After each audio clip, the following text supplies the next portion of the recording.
మీద ఉన్న పెద్దలందరికీ ఈరోజు ఇంత పెద్ద సంఖ్యలో విచ్చేసిన భారతీయ జనతా పార్టీ కుటుంబ సభ్యులైన మీరందరికీ హృదయపూర్వకంగా నమస్కారము మరియు ధన్యవాదాలు.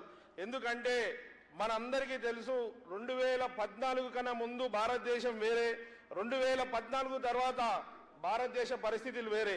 మోదీ గారు ముందు భారతదేశం, మోదీ గారు నుంచి భారతదేశం మన పరిస్థితిగా ఈరోజు మన భారతదేశం అభివృద్ధి బాటలో నడుస్తుంది. ఎక్కడ చూసినా కూడా 2014 కన్నా ముందు మనకు నేషనల్ సెక్యూరిటీ లేకుండే, ఎక్కడ చూసినా బాంబ్ బ్లాస్ట్ అయ్యే పరిస్థితి, టెర్రరిస్టుల పరిస్థితి, ఎక్కడ చూసినా AK-47లు, ఎక్కడ ఏమవుతుందో అన్న పరిస్థితి ఉండేది. దేశం అంతటా ట్రైన్ బ్లాస్ట్లు కావచ్చు, మన హైదరాబాద్లో కూడా లుంబిని పార్క్ కావచ్చు, మన ఎక్కడ చూసినా కూడా మన దగ్గర కూడా బాంబ్ బ్లాస్ట్లు అయింది. అలాంటిది ఈ 2014 తర్వాత ఎక్కడ బాంబ్ బ్లాస్ట్ లేదు. అంతకుముందుకు ఫేక్ కరెన్సీ ఉండేది. మోదీ గారు ప్రభుత్వంలో ఒక్క ఫేక్ కరెన్సీ లేదు. మోదీ గారి ప్రభుత్వంలో ఒక్క అవినీతి లేదు, ఒక్క స్కామ్ లేదు. ఏమున్నా కూడా కాంగ్రెస్ గవర్నమెంట్లనే అవినీతి స్కాములు అయినాయి. అదేవిధంగా మనం చూసుకున్నట్టయితే మన భారతదేశంలో కాశ్మీర్ ఉన్నా కూడా అక్కడ రాష్ట్ర జెండా వేరే, అక్కడ గవర్నమెంట్ పాలసీలు వేరేలాగా ఉండే. అలాంటిది కూడా 370 ఆర్టికల్ని రద్దు చేసి మన భారతదేశంలో ఉన్న రాజ్యాంగం అమలయ్యే విధంగా వారు నాయకత్వంలో సాధ్యమైంది. ఎన్నో సంవత్సరాల నుంచి రాముడు పుట్టిన ప్రదేశంలో రాముడు గుడి కట్టాలంటే ఎంతో మంది భారతదేశంలో ఉన్న హిందువులంతా సంకల్పించినా కూడా సాధ్యం కాదు. కేవలం మన నరేంద్ర మోదీ గారి దోరితోనే అంత పెద్ద గుడి అయోధ్య రామ మందిర్ నిర్మాణం చేయగలిగిన మళ్ళా రాముంది విగ్రహ ప్రతిష్ట జరగగలిగింది. ఇవన్నీ సాధ్యమైందంటే కేవలం నరేంద్ర మోదీ గారి నాయకత్వంతో. వారికి కుటుంబం లేదు. కుటుంబం అంటే మన భారతదేశ ప్రజలు. ముఖ్యంగా మనమంతా గమనించాల్సిన అవసరం ఉంది. చిన్నప్పటి నుంచి మనం ఎక్కడున్నా కూడా డెవలప్ అవుతున్న ఇండియా, డెవలప్ అవుతున్న ఇండియా అనేవాళ్ళు. ఈరోజు మనం మన ఆర్థిక పరిస్థితి ప్రపంచంలోనే కింది స్థాయిలో ఉంటే ఈరోజు పైనుంచి 5వ స్థానానికి వచ్చిందంటే అది కేవలం మన నరేంద్ర మోదీ గారి నాయకత్వంలో సాధ్యమైంది. ఇలాంటి ముందు ఎక్కడ ముందుకు వెళ్ళాలన్నా కూడా మనం నరేంద్ర మోదీ గారి నాయకత్వం వస్తేనే మళ్ళీ అబ్కీ బార్ 400 పార్ అనే నినాదంతో ఈ భారత్ సంకల్ప యాత్ర భారతదేశం అంతా జరుగుతుంది.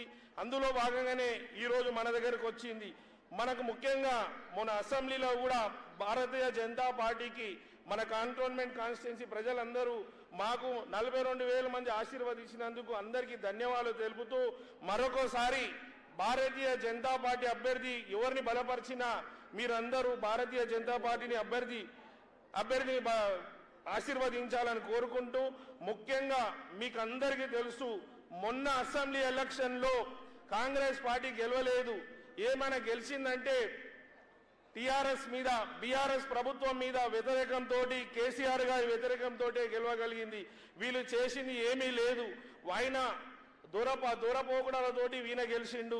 ఈరోజు 6 గ్యారెంటీలు అని మన ముందుకు వచ్చి ఇప్పుడు మొన్న 2 పథకాలు అమలు చేసిండు. అందులో గ్యాస్ సిలిండర్ కావచ్చు, 200 యూనిట్లు అన్నారు. 200 యూనిట్ కన్నా ఒక్కటైనా కూడా మళ్ళీ 200కి పేమెంట్ చేయాలని చెప్తున్నారు. అది అబద్ధం గ్యారెంటీ. అది గ్యాస్ సిలిండర్ 90 లక్షల మంది మనకు సిలిండర్ అవసరం ఉంటే కేవలం 40 లక్షల మంది వాళ్ళకి ఇవ్వడము. ఇప్పటికీ బీఆర్ఎస్ ప్రభుత్వం రేషన్ కార్డులు ఇవ్వకుండా మనకు ఏ పథకం కూడా అమలు కాకుండా మోసం చేసిరు. అదే మాదిరిగా ఈయన వచ్చి ఇన్ని రోజులైనా కూడా ఇప్పటికీ రేషన్ కార్డు ఇచ్చే మార్గంలో ఈయన నడుస్తలేడు. మనకు అందరికీ తెలుసు రేషన్ కార్డు లేకుంటే చాలా పథకాలు అమలు కాదు. రేషన్ కార్డు తోటి అన్ని పథకాలు ముడిపడి ఉన్నాయి. ఇప్పుడు కూడా ఈయన గ్యారెంటీలు అమలు కావాలంటే వీరు చెప్పేది ఏంది, మళ్ళీ రేషన్ కార్డు కావాలి.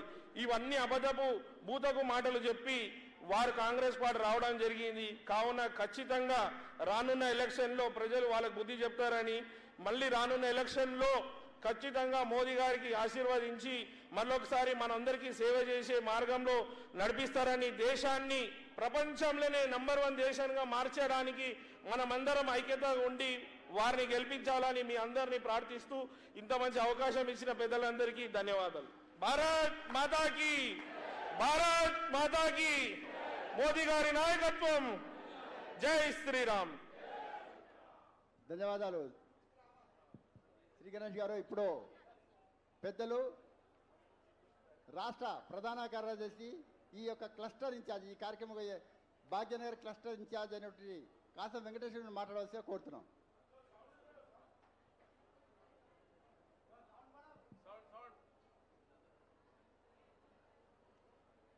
ఈ యొక్క సమావేశానికి అధ్యక్షులు గౌరవనీయులు శ్యామ్ సుందర్ గౌడ్ గారు, ముఖ్య అతిథిగా వచ్చేసినటువంటి గౌరవనీయులు women commission national member Khushbu గారు, శ్రీమతి ఖుష్బూ గారు, అదే రకంగా ఈనాటి మరొక అతిథి గౌరవనీయులు రామారావు పటేల్ గారు, కృష్ణ యాదవ్ గారు, మాజీ పార్లమెంట్ సభ్యులు సురేష్ రెడ్డి గారు, గణేశన్ గారు, అదే రకంగా గోలు మస్వన్ రెడ్డి గారు, మన యొక్క జైన్ గారు, వచ్చినటువంటి సోదర కార్యకర్తలారా, ఈ యాత్ర ప్రముఖంగా ముందర నుండి నడిపిస్తున్నటువంటి భరత్ గౌడ్ గారు, వచ్చినటువంటి మీడియా మిత్రులకు, సోదర సోదరీమణులకు,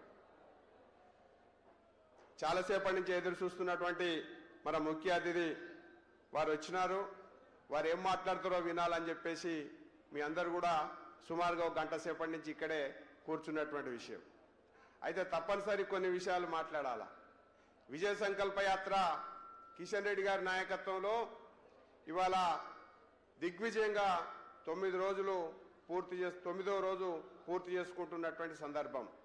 నిజంగా ప్రజల యొక్క అభిమానం చూస్తూ ఉంటే భారతీయ జనతా పార్టీ తెలంగాణలో 17కు 17 సీట్లు గెలుస్తుందనేటువంటి నమ్మకం ఈ యాత్ర ద్వారా మనకు కలుగుతూ ఉంది.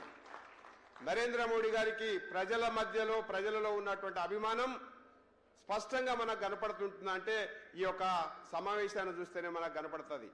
ఎందుకోసం చెప్తున్నానంటే కంటోన్మెంట్ ఏరియా ఇది, స్పెషల్గా మిలిటరీ దానికి సంబంధించినటువంటి ఆఫీసర్సు మిలిటరీ వాళ్ళు ఉండేటువంటి ఏరియా. ఇక్కడ కూడా పోయినటువంటి ఎన్నికలలో తప్పు చేసి ఒక రకంగా పొరపాటు చేసినటువంటి సందర్భం మన అందరికీ తెలుసు. మనం ఇక్కడ నరేంద్ర మోడీ గారి ఎన్నికలే ఎందుకు ప్రస్తావన చేస్తా ఉన్నాం, కేంద్ర ఎన్నికలే ఎందుకు ప్రస్తావన చేస్తా ఉన్నాం అంటే ఈ కంటోన్మెంట్ ఏరియా సెంట్రల్ గవర్నమెంట్ పరిధిలో ఆర్మీ కంట్రోల్లో వస్తుంది కాబట్టి ఏ విషయం ఏదైనా అభివృద్ధి జరగాలంటే ఖచ్చితంగా కేంద్ర ప్రభుత్వంతో జరిగేటువంటి అవకాశాన్ని అంశాన్ని మీరు పరిశీలించాలని మీ అందరు కూడా విజ్ఞప్తి చేస్తా ఉన్నా. కాబట్టే నరేంద్ర మోడీ గారు కేంద్రంలో మళ్ళీ అధికారంలోకి వస్తాడు కాబట్టి ఖచ్చితంగా ఇది ఈ ప్రాంత అభివృద్ధి నరేంద్ర మోడీ గారి చేతుల్లో, రక్షణ శాఖ చేతుల్లో ఉందన్నటువంటి విషయం స్పష్టం.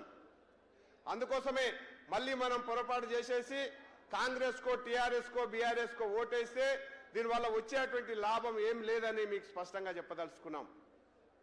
అందుకనే మళ్ళీ ఖచ్చితంగా నరేంద్ర మోడీ గారు కేంద్రంలో అధికారంలోకి రాబోతా ఉన్నాడు. ఇది 100కు 100% నిజం అనేటువంటి విషయం మీ అందరూ కూడా గుర్తెరగాల. అందుకోసమే ఇక్కడ కూడా పొరపాటును కూడా మనం టీఆర్ఎస్ ఓటేస్తే చెల్లని 2000 రూపాయల నోటు జేబులో పెట్టుకున్నట్టు అయితే తప్ప ఇంకొకటి ఏమి జరగదనేటువంటి విషయం స్పష్టంగా చెప్తా ఉన్నాం. కాంగ్రెస్ పార్టీ ఓటేస్తే రేవంత్ రెడ్డి ఇప్పుడే చెప్తా ఉన్నాడు, మా దగ్గర పైసలు లేవు, మేమేమి చేయలేము, అప్పులలో రాష్ట్రం ఉందని చెప్పేసి స్పష్టంగా చెప్తా ఉన్నాడు. కాబట్టి అప్పులలో ఉన్న రాష్ట్రాన్ని శ్వేతపత్రాలు రిలీజ్ చేస్తే సరిపోదు, అప్పులలో ఉన్న రాష్ట్రాలను ఏ రకంగా ముందుకు తీసుకొస్తామనే చెప్పాల్సినటువంటి అంశం కూడా మనకు కనపడతా ఉంది. ఇవాళ ఆ విషయం ఏం చెప్తలేడు, కానీ నరేంద్ర మోడీ గారి చుట్టూ బిచ్చమెత్తుకోవడానికి పాత్ర పట్టుకొని తిరుగుతున్నటువంటి విషయం స్పష్టంగా కనపడతా ఉంది. ఏం పైసలు ఇవ్వాలన్నా, ఈ రాష్ట్రం ఏం బాగుపడాలన్నా మళ్ళీ కావాల్సింది నరేంద్ర మోడీ గారి యొక్క ఆశీస్సులే తప్ప కాంగ్రెస్ పార్టీ లేకపోతే రాహుల్ గాంధీ తోటో వచ్చేది లేదనేటువంటి విషయం మీ అందరికి కూడా నేను గుర్తు చేస్తా ఉన్నా. కాబట్టి మిత్రులారా, మనం తప్పు చేసి పొరపాటు చేసి మళ్ళీ ఇంకొకసారి మోసపోవద్దని చెప్పేసి మీ అందరికి కూడా గుర్తు చేస్తా ఉన్నా. ముఖ్యంగా నరేంద్ర మోడీ గారి అధికారంలోకి వచ్చిన తర్వాత ఇక్కడ తమిళ సోదరులు సోదరులు చాలా మంది కూర్చున్నారు. మీరందరూ గుర్తించాలి, ఇవాళ తమిళనాడులో కూడా అన్నామలై గారి నాయకత్వంలో నరేంద్ర మోడీ గారి ఆధ్వర్యంలో రాబోయే కాలంలో అంటే సుమారుగా డబుల్ డిజిట్ స్థానాలు గెలవబోతున్నారు. తమిళనాడులో ప్రభంజనం సృష్టించబోతా ఉంది బీజేపీ అనేటువంటి విషయం ఈ సందర్భంగా మీ అందరికీ నేను గుర్తు చేస్తా ఉన్నా.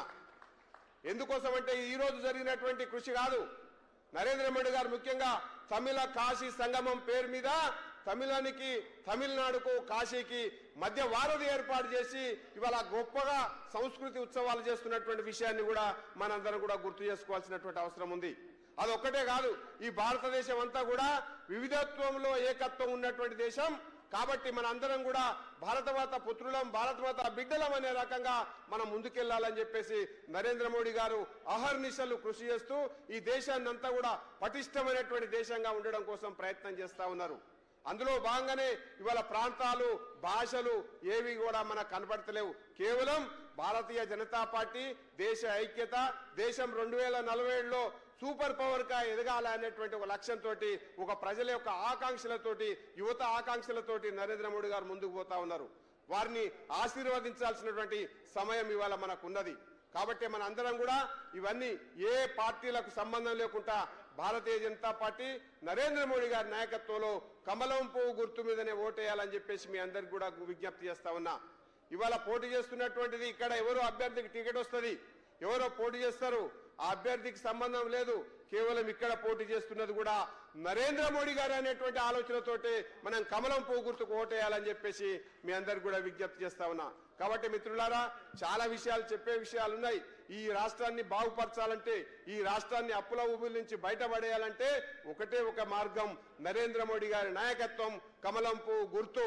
ఒకవేళ గనక మనం గనక పొరపాటు చేస్తే మళ్ళీ తెలంగాణ రాష్ట్రాన్ని అప్పులలో తీసుకుపోతాం, మనం బిచ్చమెత్తుకుంటాం, గోసపడతాం అనేటువంటి విషయాన్ని ఈ సందర్భంగా మీ అందరికీ గుర్తు చేస్తూ, శ్రీరాముని టెంట్లలో ఉన్నటువంటి శ్రీరాముని, పాత గోడల్లో ఉన్నటువంటి శ్రీరాముని, ఎండకెండి వానకు నడుస్తున్నటువంటి శ్రీరాముని, బాలరాముని ఇవాళ భవ్యమైనటువంటి రామ మందిరం కట్టి దాంట్లో కొలువు తీర్చినటువంటి నరేంద్రుని నాయకత్వాన్ని మన అందరం కూడా బలపరుద్దాం, బీజేపీని గెలిపిద్దామని చెప్పేసి, కంటోన్మెంట్ బాగుపడాలంటే బీజేపీ మాత్రమే శరణ్యం అని చెప్పేసి మీ అందరికీ తెలియజేస్తూ, ఈ అవకాశం ఇచ్చినటువంటి స్థానిక పెద్దలందరికీ కూడా ధన్యవాదాలు తెలియజేస్తూ సెలవు తీసుకుంటున్నా.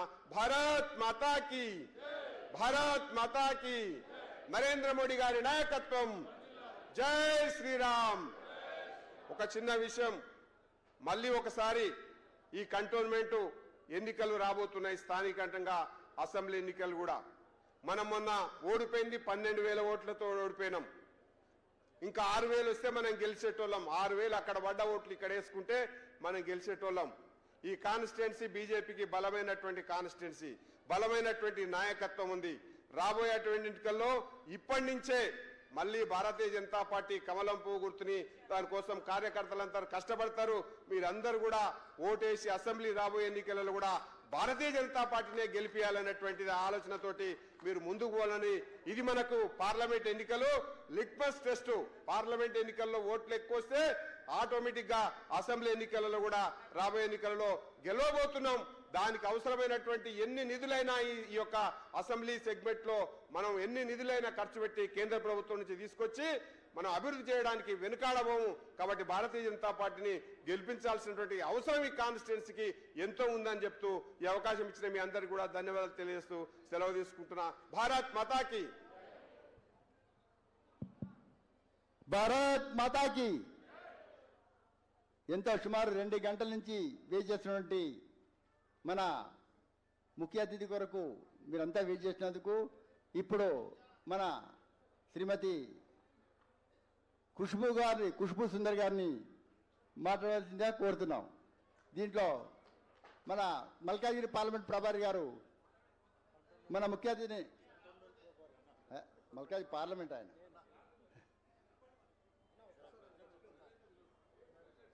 తర్వాత మాట్లాడినాక ఎక్స్ప్లెయిన్ చేయాలి. ఉంటారు మేడం, మాట్లాడేటప్పుడు ఎందుకు మనం చెప్పాలి కదా, చెప్పి రాసిచ్చింది ఇప్పుడు రాదు మాట చదివింది కదా మేడం. ఈ ప్రాబ్లమ్స్ అండర్స్టాండ్ తెలుగా, ఈ ప్రాబ్లమ్స్ మన దగ్గర ఉన్నాయి.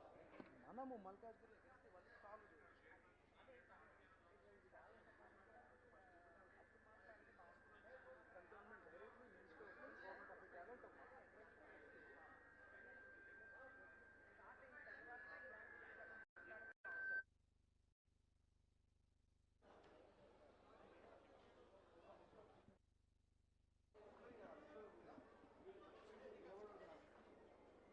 भारत माता की, भारत माता की జై శ్రీరామ్. మీ అందరికీ నమస్కారం. వేదిక మీద ఉన్న సభా అధిక్యం శ్యామ్ సుందర్ గౌడ్ గారు, ఎమ్మెల్యే రవిరావు పటేల్ గారు, స్టేట్ జనరల్ సెక్రటరీ కసం వెంకటవైశ్య గారు, ఎక్స్ మినిస్టర్ కృష్ణ యాదవ్ గారు, ఎక్స్ ఎంపీ చెడా సువేష్ రెడ్డి గారు, పార్లమెంటరీ ప్రెసిడెంట్ గొలి మధుసూదన్ గారు, పార్లమెంటరీ కన్వీనర్ ఆర్కే శ్రీనివాస్ గారు, వేదిక మీద ఉన్న అన్ని ప్రముఖులకి నా నమస్కారం. ఇప్పుడు నేను తెలుగులో మాట్లాడాలా, హిందీలో మాట్లాడాలా, లేదంటే తమిళ్లో పేస్తుమ్మా? తమిళా?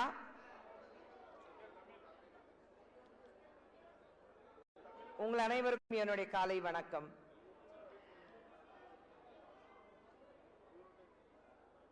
కలిసి మాట్లాడతాం. తెలుగు, తమిళ్, హిందీ బెటర్గా ఉంటుంది. మీ అందరికీ అర్థమవుతుంది కదా, ఎందుకంటే తెలుగు మాట్లాడుతున్నాను, కానీ తెలుగులో ఒక స్పీచ్ ఇవ్వాలంటే కొద్దిగా ఒక స్టాప్ బ్రేకర్స్ మధ్యలో వస్తుంది. తమిళ్ అంటే ఫ్లూయెంట్గా ఉంటుంది, హిందీ అంటే ఫ్లూయెంట్గా ఉంటుంది. సో హిందీలో మాట్లాడితే పర్లేదు కదా, అందరికీ అర్థమవుతుంది కదా, राइट. बहुत ही खुशी महसूस होती है कि आज आप सबके बीच मैं इतनी दूर से आई हूं.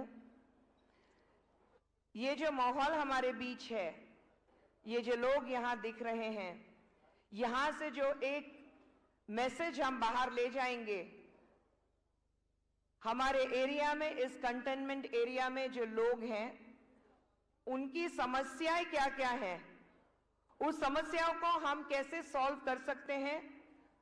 हमारे माननीय आदरणीय प्रधानमंत्री नरेंद्र मोदी जी जिस तरह से हमारे भारत देश के लिए एक मिनट भी आराम ना लेते हुए जो पिछले 10 सालों से काम कर रहे हैं, और बार बार हमारे भारत देश के वासी उन्हें हर वक्त जिता के, इस बार भी तीसरी बार उन्हें जिताकर हमारे देश के प्रधानमंत्री बनाने वाले हैं, उससे हमें ये बिल्कुल सही मालूम पड़ता है कि हम बिल्कुल सही रास्ते पर हैं.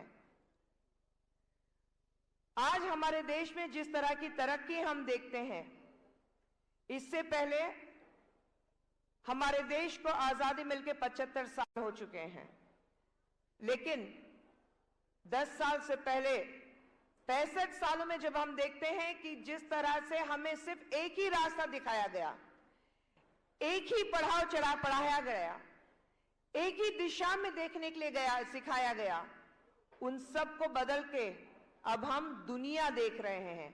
लेकिन आज दुनिया हमारी तरफ देख रही है और कह रही है कि अगर दुनिया में कोई बहुत ही मजबूत और सेल्फ सफिशिएंट, जो हमारे प्रधानमंत्री का जो एक सपना है, विकसित भारत का सपना, अगर वो विकसित भारत और एक विकसित देश कोई आज पूरी दुनिया में है, तो वो भारत देश है. और उसकी वजह है हमारे प्रधानमंत्री नरेंद्र मोदी जी.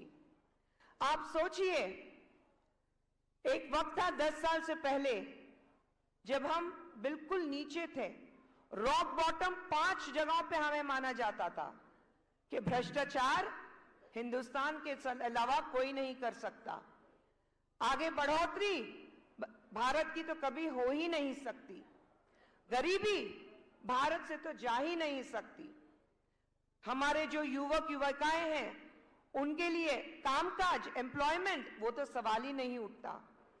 हमारे देश के वासी जो आज यूपीआई के तहत, चाहे वो रास्ते में मैं यहां हूं आप वहां हो, वो ही नहीं, बल्कि सड़क पे जो एक महिला जो एक जो माँ बैठ के इडली बेचती है या फल फूल बेचती है, वो भी आज आप सिर्फ स्कैन करके उसके मोबाइल पे आप पैसे भेज सकते हैं. जो डिजिटली हम इतने एम्पावर्ड हुए हैं, उसकी वजह है हमारे प्रधानमंत्री.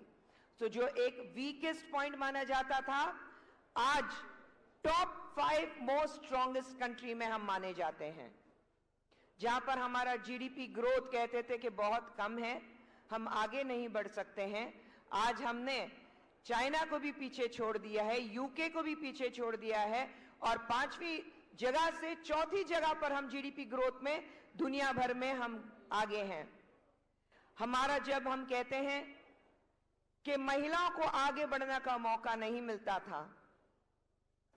विमेन एम्पावरमेंट के लिए हम लड़ते थे, आज विमेन लेड एम्पावरमेंट है।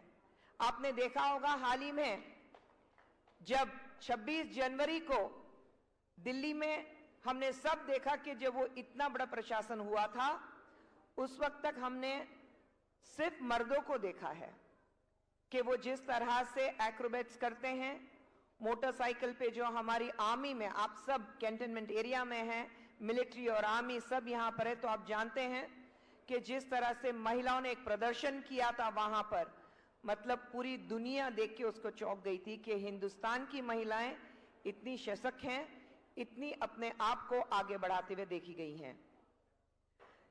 जहां पर हमारी महिलाएं गांव में अंदर रोज किसी जंगल में जाकर लकड़ियां जमा करके उनको जला के अपने लंग्स को, अपने फेफड़ों को बुरा करके फूंक फूंक के जो वो अपना चूल्हा जलाती थी, खांसती रहती थी, लेकिन उसका चूल्हा जलना चाहिए था, वो सब हटा के आज हमारे देश में प्रधानमंत्री ने गैस सब्सिडी लाकर कितनी औरतों के घर में उनको एक, क्या कहते हैं कि एक बहुत ही बड़ा ऊर्जा दिया है। कहा है कि आपको कुछ करने की जरूरत नहीं है, घर बैठे बैठे आपके गैस है। और आज हमारी कितनी महिलाओं को जो फेफड़ों की बीमारी है उससे बचाया गया है।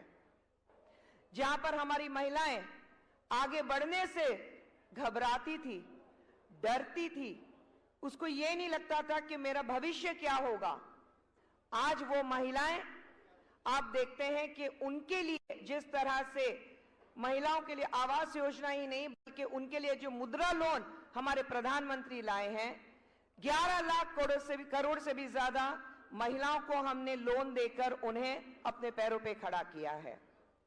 हमारे देश में हमारे बच्चे जब आगे बढ़ने के लिए सोचते थे, घबराते थे, आज उनको भारत में हमारे प्रधानमंत्री कहते हैं कि आज हमने कोविड के बाद 11 यूनिकॉर्न्स हमने किए हैं, जिसमें मैक्सिमम हमारे भारत के युवक युविकाएं हैं।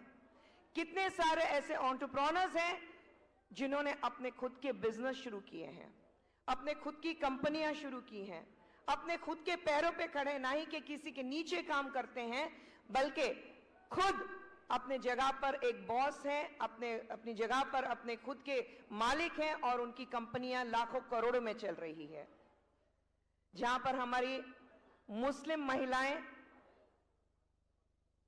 जब तलाक के नाम से घबराती थी, जहां पर इससे पहले की सरकार जब उनको मौका मिला था कि उन्हें मुस्लिम महिलाओं को, हमारी बहनों को एक आगे बढ़ने का मौका दे, अपने डर की वजह से उन्हें तलाक से छुटकारा नहीं दिलाया गया। लेकिन प्रधानमंत्री आने के बाद ट्रिपल तलाक का खत्मनामा हुआ।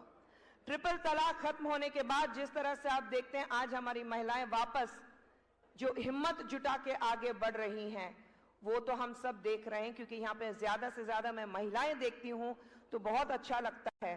सिर्फ हैदराबाद ही नहीं, मैं देश भर में घूमती रहती हूं और देश भर में जहां भी जाओ सबसे आगे महिलाएं होती हैं। और ये हमारे देश की, जब तक हम हमारी माओं को, हमारी बहनों को आगे बढ़ने का मौका नहीं देंगे, एक देश नहीं बढ़ेगा। बेटी बचाओ बेटी पढ़ाओ था, लेकिन आज हमारे प्रधानमंत्री कहते हैं बेटी पढ़ाओ बेटी बढ़ाओ। बेटी का बढ़ना बहुत जरूरी है, महिला का बढ़ना जरूरी है। और हम सबका मानना यह है, भाजपा में हमारा मानना यह है कि अगर एक महिला अपना घर चला सकती है तो एक महिला इस देश को भी चला सकती है। आज हम देखते हैं भाजपा में, चाहे वो निर्मला सीतारामन जी हो या वो स्मृति ईरानी जी हो या हमारे देश की जो सबसे महान पोजीशन मानी जाती है प्रेसिडेंट की, वहां पर द्रौपदी मुर्मू जी को जो देखते हैं तो हमें लगता है कि हमारे प्रधानमंत्री हर महिला को उस स्थान पर पहुंचाना चाहते हैं, वहां उस मकाम पर पहुंचाना चाहते हैं जहां पर वो अपने आप को देखकर बहुत ही गर्व महसूस करें। बहुत अच्छा लगता है ये देखते हुए कि महिलाएं आज छोटे छोटे लोन लेके अपने खुद के पैरों पे खड़ी हो रही हैं। आगे बढ़ रही हैं, आगे बढ़ने का मौका दिया जा रहा है, उन्हें यह हिम्मत दिलाई जा रही है कि तुम आगे बढ़ो और तुम्हारे पीछे हम खड़े हैं तुम्हें आगे बढ़ाने के लिए। आप देखिए ना, हर जगह जब कांग्रेस सरकार में थी, हर योजना का नाम, हर जगह का नाम, आप देखिए ना, सिर्फ एक फैमिली पॉलिटिक्स थी। हर योजना इंदिरा गांधी के नाम से शुरू होती थी, जवाहरलाल नेहरू के नाम से शुरू होती थी और राजीव गांधी के नाम से खत्म होती थी। लेकिन आज हमारे हिंदुस्तान में जो हमारे प्रधानमंत्री हैं, उनकी हर एक योजना आप देख लें, प्रधानमंत्री आवास योजना, प्रधानमंत्री उज्जवल योजना, प्रधानमंत्री के नाम से ही सारी योजनाएं हैं, क्योंकि हमारे प्रधानमंत्री कहते हैं प्रधानमंत्री आएंगे जाएंगे, लेकिन हमारी जो योजनाएं हैं वो लोग तक पहुंचनी चाहिए। नाम इंपॉर्टेंट नहीं है, हम नाम से, क्योंकि हम ये नहीं मानते हैं कि सिर्फ एक फैमिली रूल होना चाहिए, जो फैमिली डायनेस्ट हम कहते हैं, जो कहते हैं कि हर जगह सिर्फ एक नाम होना चाहिए। हम कहते हैं कि ये देश को आगे बढ़ना चाहिए, देशवासियों को आगे बढ़ना चाहिए, ना कि एक खानदान को आगे बढ़ना चाहिए। खानदान से भी आगे कोई चीज होती है। आज हमारे प्रधानमंत्री जो हैं नरेंद्र मोदी जी, आप देख रहे हैं पिछले 3 दिनों से केरला, तमिलनाडु, यहां वहां, दिल्ली, यहां पर कहां जा रहे हैं। और उसी तरह से हमारे जो जितने भी लोग भाजपा में हैं, उसी तरह से हम काम कर रहे हैं। भाजपा में हमें सिर्फ एक चीज सिखाई जाती है, आपकी अपनी सोच पीछे, आपके अपने सुख दुख पीछे, आप अपनी सेहत पीछे, आप अपने बारे में बाद में सोचें, लेकिन देश के बारे में सोचें। देश का नेत्र होना चाहिए, देश की तरफ होना चाहिए, देश की तरफ, हमारे भारत की तरफ हमारा नेतृत्व जो है वो आगे बढ़ाने का होना चाहिए, ना ही कि अपने आप को आगे बढ़ाने का। आज भाजपा से हम सब यहां पे जितने लोग हैं, हम सब ये चाहते हैं कि ये देश आगे बढ़े। हम ये कोई नहीं चाहता कि हम एक कोई आगे बढ़े, हम सब मिलजुल कर देश को आगे बढ़ाना चाहते हैं, क्योंकि अगर देश आगे बढ़ेगा तो हमारी की जो कल की पीढ़ी है, जो कल हमारे युवक हैं, वो आगे बढ़ेंगे। प्रधानमंत्री की सोच है कि 2044 तब तक ये देश कितना आगे बढ़ेगा। आज जो हम देखते हैं वो विकसित भारत, जो सेल्फ सफिशिएंट कंट्री, जो विकसित भारत का सपना है, वो कैसे पूरा करें। हर एक जो योजनाएं आती हैं, हर एक जो पॉलिसी लाई जाती है, हर एक बार जो प्रधानमंत्री बात करते हैं, सोच समझ के, जो फ्यूचर थिंकिंग है, आगे की सोच है, ना कि आज ठीक हो जाए कल का कल देखा जाएगा, वो नहीं है। हमारे प्रधानमंत्री कहते हैं कि आज की सोच जो है, आज जो बीज हम बोएंगे वो कल को पेड़ बनके, एक बहुत बड़ा वृक्ष बनके हमारे देशवासियों को कैसे छाव देगा।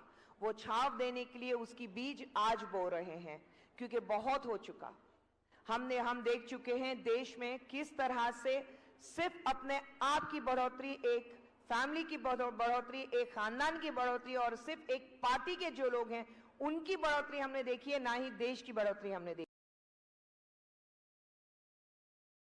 हमारे पास तकलीफें थी, गुजरात से लेके वेस्ट बंगाल तक हम तकलीफें उठा रहे थे, लेकिन जब से भाजपा सरकार बनी है, आप देखते हैं कश्मीर फिर से जो एक जन्नत मजाद होगा। और आज आप देखते हैं कि वापस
राम मंदिर वापस बना है, राम लल्ला वहां पर अपनी जगह पर बैठ के वहां पे हम सब जय श्री राम कहते हुए उनके गुण गा रहे हैं, क्योंकि हम सब ये मानते हैं कि भगवान तो एक ही है, चाहे वो अल्लाह हो या राम हो, भगवान एक है, लेकिन उनकी जगह जो है वो उन्हें मिलनी चाहिए, क्योंकि हम सब समझते हैं कि हम सबके लिए एक जगह बनी हुई है। तो आज हम जब देखते हैं कि राम लल्ला अपनी जन्मभूमि में वापस हैं, तो एक जो विश्वास है हमारा वापस उठ बैठता है। आप वही देखिए कि राम लल्ला तो एक तरफ है, प्रधानमंत्री ने यह भी कहा है कि हम एक मस्जिद वहीं पर बनाएंगे जहां पर होना चाहिए। और मैं आपसे ये सबसे कहती हूं कि 2024 ये साल जब प्रधानमंत्री वापस प्रधानमंत्री बन के आएंगे, बहुत ही जल्दी एक जो मस्जिद जहां पर बाजू में बनना चाहिए था वो भी वहां पर बन के खड़ा होगा। हम सबको ये जानना बहुत जरूरी हो जाता है कि आज हम सब यहां पर खड़े होकर हमारे प्रधानमंत्री का जो सपना है उसे कैसे पूरा करें। हमें रुकावट आएंगी, हमें टोका जाएगा, बढ़ने से रोका जाएगा, हर कदम पर कांटे फेंके जाएंगे, हर कदम पर एक दीवार खड़ी की जाएगी, हर कदम पर, क्योंकि हम सब जानते हैं, स्पेशली मैं जानती हूं कि जहां तक कांग्रेस और बाकी पार्टियों का सवाल है, उनका मानना है कि महिलाएं आगे नहीं बढ़ सकती हैं, और अगर एक ही तरह से महिलाओं को चोट पहुंचा सकते हैं तो वो है उनकी टिप्पणी करना। और वो जो टिप्पणी करते हैं वो सब ये भूल जाते हैं कि वो भी एक मां की कोख से जन्म लिए हैं। भूल जाते हैं कि जिस औरत की, जिस महिला की वो टिप्पणी करते, वो किसी की मां है, किसी की बेटी है, किसी की बहन है, किसी की पत्नी है, किसी की भाभी है, या वो एक खुद एक महिला है। जब हम भारत माता कहते हैं, जब हम मातृभाषा कहते हैं, तो मतलब हर चीज में एक मां को देखते हैं, तो उनके मन में ये कैसे ये ठीक लगता है कि एक औरत की टिप्पणी करना, उसके बारे में गलत बोलना बिल्कुल सही होगा। लेकिन वो समझते हैं कि खाली एक औरत की टिप्पणी करके, उस औरत की बेइज्जती करके, उस औरत के बारे में भला बुरा कह के उसको हम उस जगह पे रोक सकते हैं। लेकिन मुझे लगता है हम सबको ये चैलेंज लेना चाहिए। इस बात तो पक्की है कि इस बार जो इलेक्शन होने वाले हैं उसमें हमारे प्रधानमंत्री जो कहते हैं अब की बार 400 पार, उसको तो कोई रोक नहीं सकता, क्योंकि आप सब जानते हैं अब की बार, फिर एक बार, तो ये तो बात पक्की है कि फिर एक बार मोदी सरकार, ये बात पक्की है अब की बार 400 पार। लेकिन वो 400 पार सिर्फ हमारे प्रधानमंत्री जो मेहनत कर रहे हैं, सिर्फ उससे ये हमसे हासिल नहीं हो सकता। हम सबको हमारे प्रधानमंत्री का जो सपना है, हमारे प्रधानमंत्री की जो सोच है, भाजपा की जो सोच है, भाजपा से जो हम सीखने को मिलता है कि हम सब एक हैं, भाजपा से जो हमें प्रेरणा मिलती है, मोदी को देखकर हमें जो प्रेरणा मिलती है कि भारत माता का बेटा अगर कोई बहुत ही महान सुपुत्र भारत माता का है तो वो है हमारे प्रधानमंत्री मोदी जी। वो भारत माता के जो सुपुत्र हैं, आप सब जानते हैं, और ये हमारे जो ऑपोजिशन में हैं वो भी जानते हैं कि आज तक भारत माता को ऐसा सुपुत्र नहीं मिला है जो अपना रात दिन हर चैन हर सुख होके सिर्फ भारत माता की सेवा में लगा हो। और वो इतना महान सुपुत्र मोदी जी जब हमें प्रधानमंत्री की तरह, हमें भगवान की देन की तरह हमें मिलते हैं, तो हम सबका ये फर्ज बन जाता है, हम सबकी ये जिम्मेदारी हो जाती है कि वो सपने को, उस धर्म को, उस फर्ज को, उस जिम्मेदारी को हम अपनी जिम्मेदारी लेकर, अपने कंधों पे लेकर हर एक इंसान तक पहुंचाएं। हर एक उस इंसान तक जो प्रोबेबली सोचता है कि मैं किसी और पार्टी को आज वोट दूं तो शायद मेरे लिए कुछ भला हो जाए, लेकिन नहीं, बाकी पार्टियां उनके हाथ में सिर्फ एक चीज देंगी इलेक्शन के वक्त, पैसा। कहेंगे तुम पैसा रखो और हमें वोट दो, क्योंकि बाकी अगले 5 साल तो हम पैसा कमाने वाले हैं, हम तो आपकी तरफ पलट के भी नहीं देखने वाले हैं, क्योंकि जहां तक करप्शन का सवाल होता है, जहां तक आप देखें कि लोगों के बीच जो भाजपा की योजनाएं हैं वो पहुंचनी है, वो नहीं पहुंचती है। यही नहीं, तेलंगाना में नहीं बल्कि हर उस जगह पर जहां के भाजपा की सरकार नहीं है, बहुत ही कम ऐसी जगह है, सिर्फ 4-5 प्रोबेबली स्टेट्स ऐसे हैं जहां पर भाजपा की सरकार नहीं है, लेकिन उन सब में आप देख लें, यहां पर तेलंगाना हो या तमिलनाडु हो, केरला हो या वेस्ट बंगाल हो या तमिलनाडु हो, इन जगहों पर आप जब देखते हैं कि जिस तरह से करप्शन है, जिस तरह से लोग तकलीफों में हैं, आप सब देख चुके हैं, पढ़ते हैं। वेस्ट बंगाल में आज किस तरह से ममता बनर्जी के नीचे एक महिला है, उनको दीदी कहा जाता है, लेकिन उनके नीचे जिस तरह से महिलाओं के साथ बदसलूकियत हो रही है, जिस तरह से महिलाओं पर अत्याचार हो रहे हैं, पूछने वाला कोई नहीं है। वहां पर महिलाएं आगे आके कह रही हैं हमें बचाओ, लेकिन हमारी ममता दीदी जो हैं गूंगी और बहरी बनकर वहां पर बैठी हैं, वो आगे आके महिलाओं की मदद नहीं करना चाहती, क्योंकि उनको जो फर्क पड़ता है कि अगले 5 साल में मैं क्या क्या कर पाऊंगी।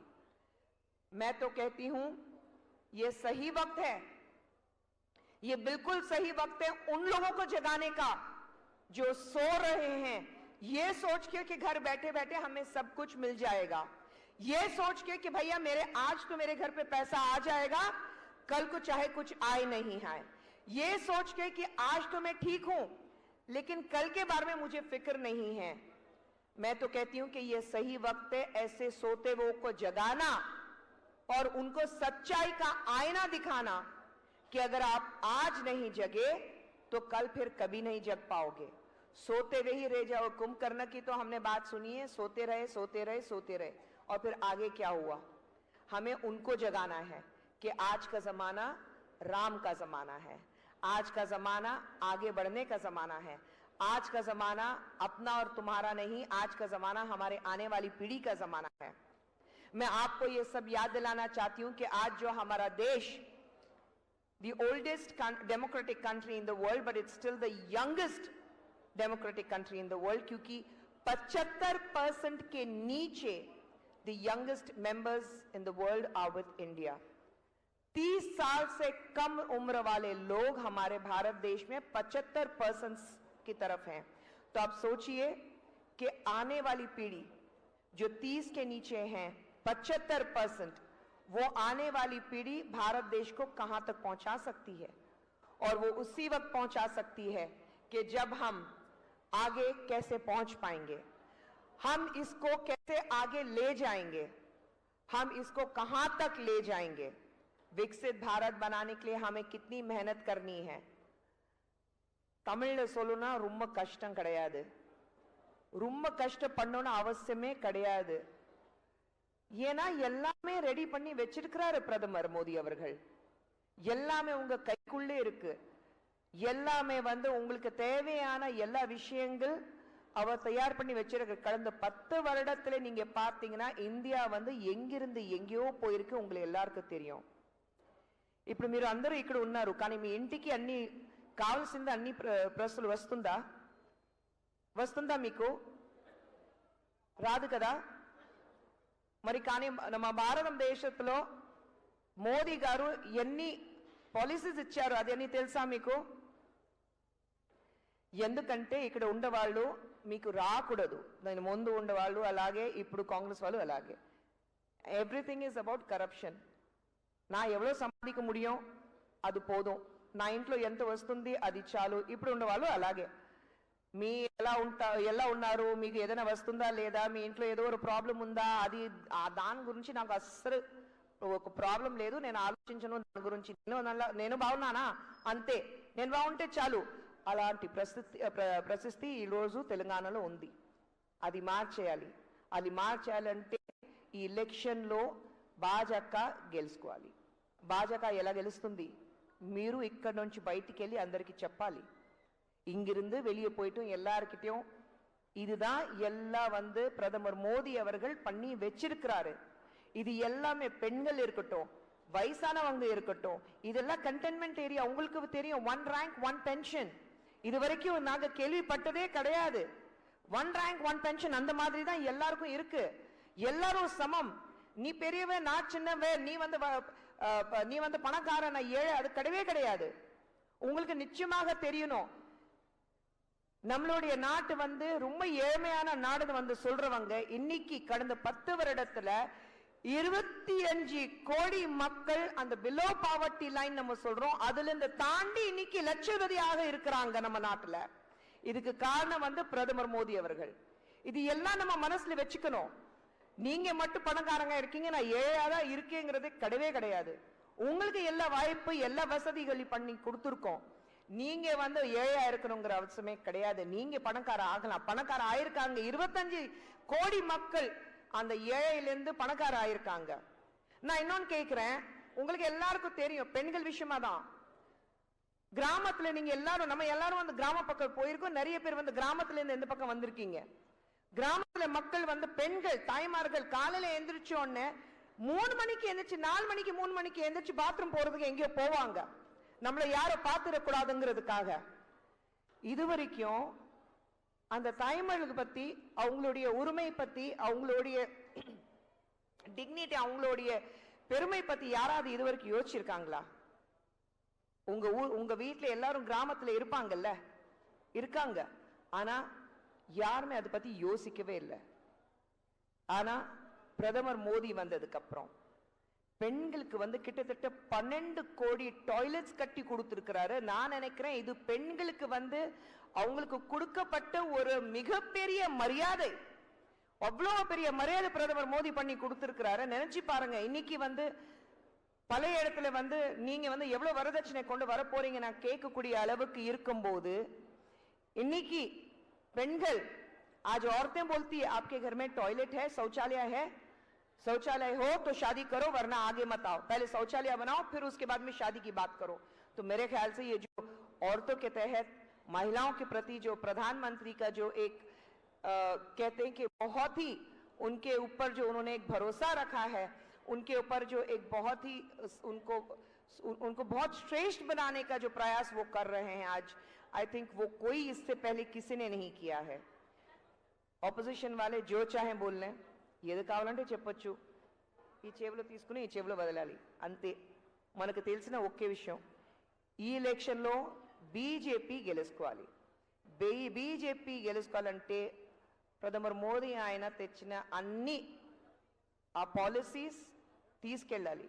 ఇక్కడ నుంచి బయటికి వెళ్ళి అందరితో మాట్లాడి ఈ పాలసీస్ ఇలా ఉన్నాయి, ఈ పాలసీ ఇలా ఉన్నప్పుడు మీ లైఫ్లో అంత బెటర్మెంట్ ఉంది, అది వాళ్ళకి చూపించాలి, చెప్పించాలి. ఎందుకంటే they don't bother, they don't understand, புரியறதுக்கு வாய்ப்பே இல்லை. அவங்களுக்கு சொல்லி கொடுக்கணும், சொல்லி கொடுக்கும்போது தான் புரியும். ஸோ இங்க எல்லாமே இருக்கும்போது நம்மளுடைய கடமை அதுதான் இங்கிருந்து வெளியே போயிட்டு பிரதமர் மோடி அவர்கள் பத்தியும் பாஜ்பா பத்தியும் இங்க இருக்கிறது கிஷன் ரெட்டி அவர்கள் பத்தி நிச்சயமாக சொல்லணும். ஏன்னா நான் வந்து சென்னையில் எலெக்ஷன்ல நிற்கும் போது எனக்கு ஒரு மிகப்பெரிய சப்போர்ட்டாக நீ நிக்கணும், நீ ஜெயிக்கலனாலும் பரவாயில்ல, ஆனா நீ நிக்கணும், நீ நின்னுட்டு உன்னை வந்து ப்ரூவ் பண்ணணும், உன்னால முடியும்னு சொல்லி எனக்கு தைரியம் கொடுத்து என்னை வந்து முன்னாடி கொண்டு போய் நிக்க வச்சவர் வந்து கிஷன் ரெட்டி அவர்கள். நிச்சயமாக இந்த இடத்துல இந்த மேடைக்கு அவர் ஒரு ரொம்ப ரொம்ப நன்றி சொல்லணும், நன்றி சொல்றதுக்கு கடமைப்பட்டிருக்கேன். பட் அவர் எந்த அளவுக்கு இங்கே உட்கார்ந்து கஷ்டப்படுறாரு, இந்த ஏரியா இருக்கட்டும், இந்த தெலுங்கானா இருக்கட்டும், அதுக்காக எவ்வளவு பாடுபடுறாரு, எவ்வளவு கஷ்டப்படுறாரு நம்ம எல்லாருக்கும் தெரியும். ஸோ இங்கிருந்து வெளியே போயிட்டு భాజపా எப்படி జయికணும், బీజేపీ ఎలా గెలుచుకోవాలి, అది అన్నీ తెలుసుకుని బయటికి వెళ్ళి అందరితో చెప్పాలి, అందరికీ ఒక విషయం చెప్పాలి. ప్రధాని మోదీ మళ్ళీ వస్తే డెఫినెట్గా వస్తారు, ఖచ్చితంగా వస్తారు, దాంట్లో ఏం డౌట్స్ లేవు మనకి. కానీ अब की बार 400 पार वो हासिल करने के लिए हम सबको साथ खड़े होके, हम सबको एक साथ प्रधानी मोदी के सपने को आगे ले जाके ये डेफिनेटली लोगों को दिखाना होगा कि कुछ भी हो जाए, बरसात हो या तूफान हो, धूप हो या रात हो, हम तो आगे बढ़ते रहेंगे, क्योंकि अब की बार अब की बार, फिर एक बार, फिर एक बार। और ये है मोदी की गारंटी कि अब की बार 400 पार। और मोदी की गारंटी को कोई झुठला नहीं सकता, क्योंकि भारत का सुपुत्र है।